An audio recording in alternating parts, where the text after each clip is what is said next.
آج میرے ساتھ انجینئر محمد علی مرزا صاحب ہیں، جیل کے بعد 103 دنوں کی قید کے بعد پہلی پوڈ کاسٹ ہے۔ سر بہت شکریہ آپ کا۔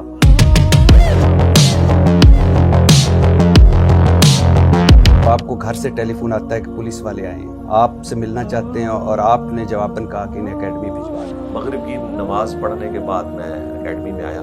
ڈی ایس پی صاحب تھے، تازہ ہی انہوں نے کسی دوسرے سٹی سے امپورٹ کیے تھے، اسی کام کے لیے؟ جی ظاہر ہے اسی کام کے لیے۔ آپ محفوظ پناہ گاہ پہ پہنچ گئے۔ عشاء کی نماز میں نے جو ہے وہ اپنے ڈیتھ سیل میں، موت کی چکی جسے کہتے ہیں، وہاں جا کے پڑھی تھی۔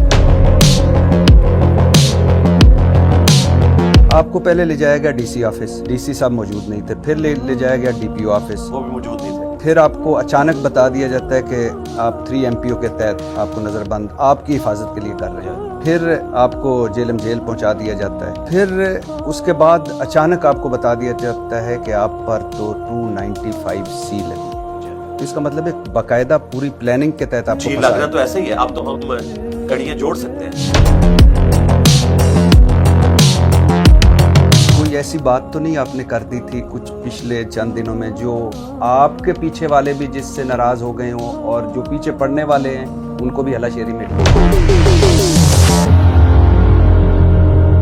سر 295C اتنا بڑا الزام، اتنا بڑا مقدمہ، اتنا حساس نوعیت کا، تو بنا تحقیق بنا تفتیش یعنی FIR کٹ گئی کیوں؟ ہم یہ سمجھتے ہیں کہ 295C کے اوپر خودکش حملہ کیا ہے علماء نے اور نظراتی کونسل نے، انہوں نے مل کے خودکش حملہ کیا ہے۔ جیل کی ساری لینگویج وہ ایک وکھرا جہان ہے، وہ بھی آپ مجھ سے اینڈ پہ ڈسکس کیجئے گا کہ وہاں کی ٹرمز کیا ہیں۔ مثلاً کیا ہے کچھ؟ جس پورشن میں میں تھا اسے کہا جاتا ہے سزائے موت کی چکیاں۔ آپ امیجن کریں کہ کھانے والا آپ کے لیے کھانا لے کے آئے اور وہ اناؤنسمنٹ کر رہا ہو کہ سزائے موت والوں کا کھانا آ گیا ہے۔ تیسری والی جو چکی تھی اس میں ایک کرسچن بشپ تھے، انہیں سزائے موت ہوئی بھی تھی، اور ان کا جو فیصلہ تھا نا اس پہ جج نے لکھا ہے کہ ان سے کوئی گستاخی ثابت نہیں ہوئی ہے، لیکن پبلک پریشر کی وجہ سے میں ان کو سزائے موت۔ اچھا، اور شام کے وقت آ کے اس دن وہ ان سے معافی بھی مانگ کے گیا کہ میں نے آپ کو غلط سزا دی ہے۔ بشپ صاحب سے؟ جی معافی اپنی بیوی سمیت آ کے مانگ کے گیا۔ جج صاحب؟ جی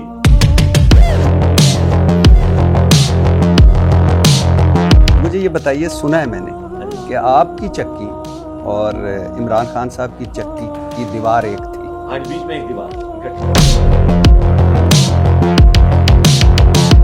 ناشتے کی، اور وہ ناشتے میں ایگزیکٹلی 9 بجے آ جاتے تھے۔ خوشبوئیں تو آتی ہوں گی آپ جی بالکل خوشبو، اور یہ جو دیسی گھی اور یہ باتیں ہو رہی ہیں بالکل یہ تڑکے لگتے تھے۔ 4 نومبر کے بعد پھر ہم نے ان کی آواز نہیں سنی۔ 4 نومبر کو؟ ہاں وہی والی بات جو پبلک میں مشہور تھی کہ 4 کے بعد شاید ان کو اندر کر دیا۔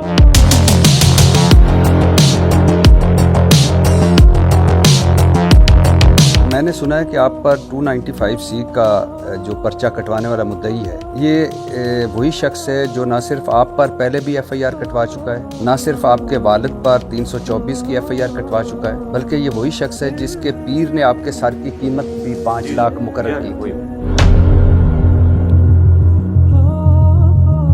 انجینئر محمد علی مرزا فساد فی الارض پھیلانے کے باعث بنے۔ آپ نے نہ صرف توہین رسالت بلکہ توہین قرآن کے بھی مرتکب ہوئے۔ آپ پر توہین قرآن کی دفعات بھی شامل کی جائیں، اور NCCI افسر نے بھی جانبداری کا مظاہرہ کیا، ایک سائیڈ کا، یعنی آپ کی طرف کا پیش کیا سارا کچھ اور دوسری طرف کا نہیں پیش کیا، اور پاکستان کی مسیح برادری کو بھی مراسلہ بھیجا جائے گا اور تحریر طور پر ان کی رائے بھی لی جائے گی۔ اس نظراتی کونسل کو جب یہ بھیج رہے تھے تو میں نے جو ڈپٹی ڈائریکٹر تھے ان کو کہا کہ آپ ان کو نہ بھیجیں، کیا پریسیڈنٹ ہے؟ انہوں نے کہا نہیں، یہ اب ہم نے آپ سے ہی آغاز کرنے لگے۔